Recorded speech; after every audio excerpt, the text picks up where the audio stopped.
Bonjour à tous. Nous le savons tous, à notre grand désespoir, les dragons cracheurs de feu, ça n'existe pas.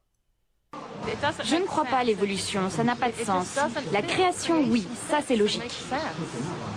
Mais ça ne vous choque pas de voir des dinosaures cohabiter avec des humains? Oh non. Les dragons au Moyen-Âge, c'était bien des dinosaures, non? Et les chevaliers en ont tué plein. Ok, bon, on le sait pas tous. Disons que le consensus scientifique est que les dragons n'existent pas. Mais y a-t-il des animaux qui produisent du feu dans la vraie vie?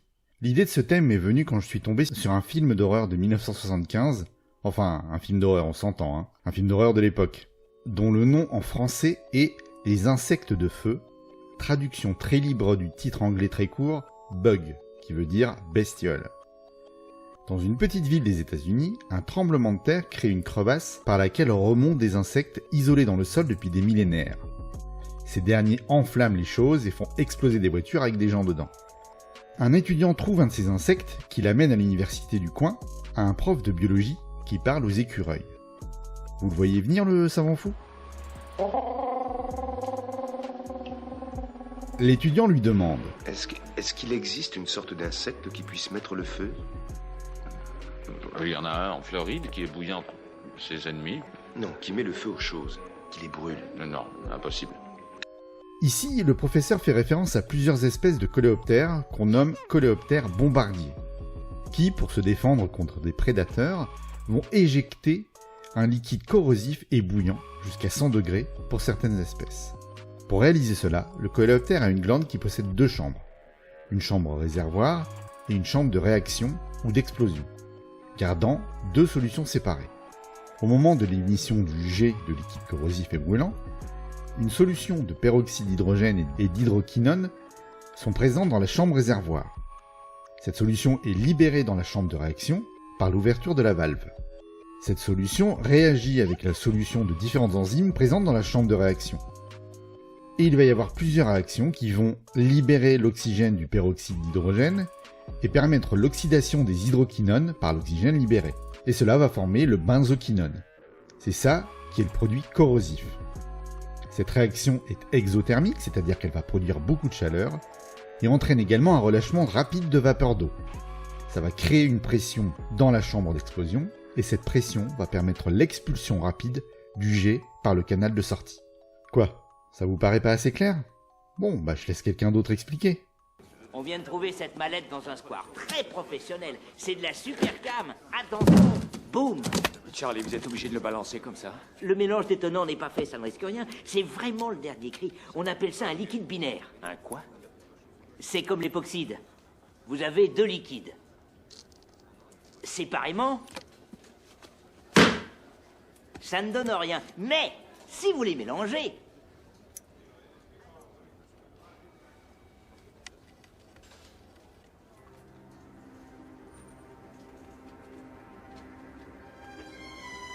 Rick, Le professeur et l'étudiant retournent ensuite sur le lieu du tremblement de terre et récupèrent un spécimen. Et ils devisent ensemble tranquillement sur la nature de leur découverte. C'est phénoménal. On dirait un tuyau d'échappement. Regardez bien, Maître Baum. Ces antennes postérieures m'ont l'air d'être enduites de chitine. Et à moins que je ne fasse erreur, en les frottant l'une contre l'autre, il peut allumer des feux comme les éclaireurs dans les camps, frottant des silex. Donc, techniquement, ces insectes ne font pas de feu. En fait, ils frottent deux antennes apparemment recouvertes de chitine qui font des étincelles. En fait, le titre français, ça aurait dû être « Les insectes briqués ». Du coup, ça m'a fait penser à une autre histoire. Un conte de Fred Pellerin. À Saint-Mathieu-du-Parc, un temps clair ce jour-là, 9 h du matin. Bzzz. La mouche, elle arrive, elle se dépose sur une feuille d'arbre séchée. Tu te rends pas compte qu'elle allume dans le noir, c'est le matin. Elle se dépose sur une feuille d'arbre séchée.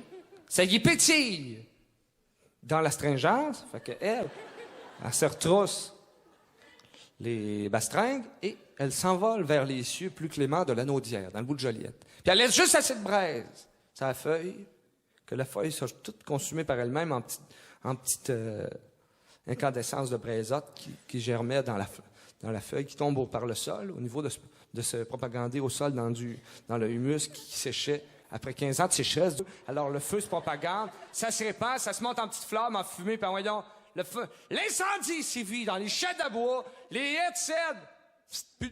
Saint-Mathieu du parc, le village de Saint-Mathieu, rasé. C'est un conteur québécois qui parle ici d'une mouche à feu, bien connue au Québec. Non, c'est pas une vraie mouche qui fait du feu. C'est en fait la traduction littérale du nom Firefly, en anglais. C'est le nom commun anglais des lucioles ou vers luisants. Ça ne brûle que dans les contes, mais en vrai, ça ne fait qu'un peu de lumière. Mais revenons à notre discours scientifique. Ces antennes postérieures m'ont l'air d'être enduites de chitine. En fait, et la chitine, c'est le principal constituant du squelette externe des insectes. Et les insectes sont souvent faits de plaques en chitine qui se frottent.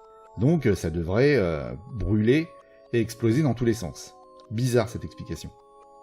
Puis, comme dans le film Évolution, on se retrouve avec les deux profs locaux qui enquêtent sur les insectes. On retrouve le prof de bio, qui est plutôt un tocard. Et vous êtes un tocard! Car il doit se brûler plusieurs fois avant de penser à prendre des gants. Ah, saloperie! Et puis il y a l'autre, hyper compétent, car quelques heures après avoir trouvé la bestiole, il l'a analysée à fond dans leur salle de TP de science et découvre énormément de choses. Nous savons qu'ils bouffent du carbone, n'importe lequel. Ils n'ont pas de système digestif, ils n'ont pas d'estomac et ils contiennent des bactéries qui métabolisent le carbone. Qui reçoivent le carbone et en font des vitamines. J'ai été obligé de prendre un marteau pour l'ouvrir, c'est aussi dur que l'acier. J'ai essayé toutes sortes de poisons sans arriver à le tuer.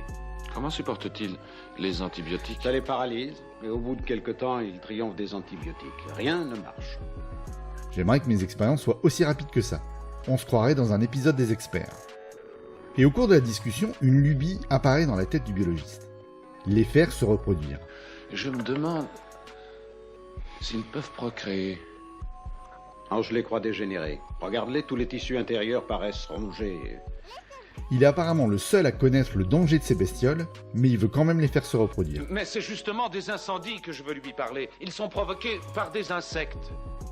Téléphonez dans quelques jours, monsieur le maire pourra peut-être... Mais il sera trop tard, la ville flambera tout entière. Savant fou, j'ai dit. Pendant qu'il étudie les insectes, les drames se poursuivent. Et finalement, la femme du biologiste meurt dans les flammes. Et cette perte fait totalement sombrer le prof de bio dans la folie, car il s'enferme chez lui avec un spécimen et cherche à l'accoupler avec un cafard de chez eux. Ça marche.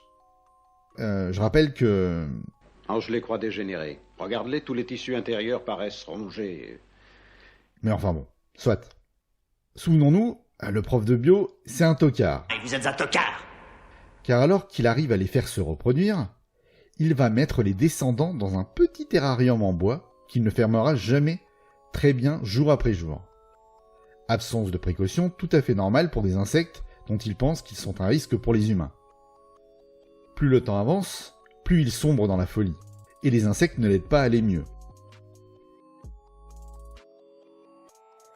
Et à force de faire n'importe quoi, il lui arrive ce qui devait lui arriver, il est lui-même embrasé par ses copains, et tombe au fond de la crevasse initiale qui se referme. Peut-être est-ce qu'il y a un message sur la science qui conduit aux enfers, quand Dieu est aux cieux. Rappelons que le film commence dans une église. Pour conclure, je ne pouvais pas passer à côté d'autres espèces qui ne produisent pas de feu, mais qui mettent le feu quand même.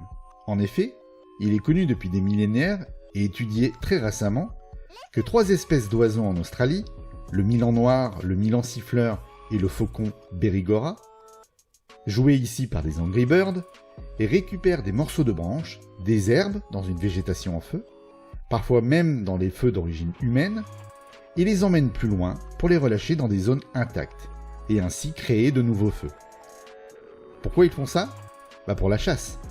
Lorsqu'ils déclenchent le feu, leurs proies, comme les reptiles, les rongeurs et les insectes, vont fuir ce feu, et vont sortir en courant de ce feu, et vont se faire attraper. Il existe d'ailleurs d'autres espèces opportunistes, d'autres oiseaux notamment, non pyromanes, qui vont également profiter de l'aubaine.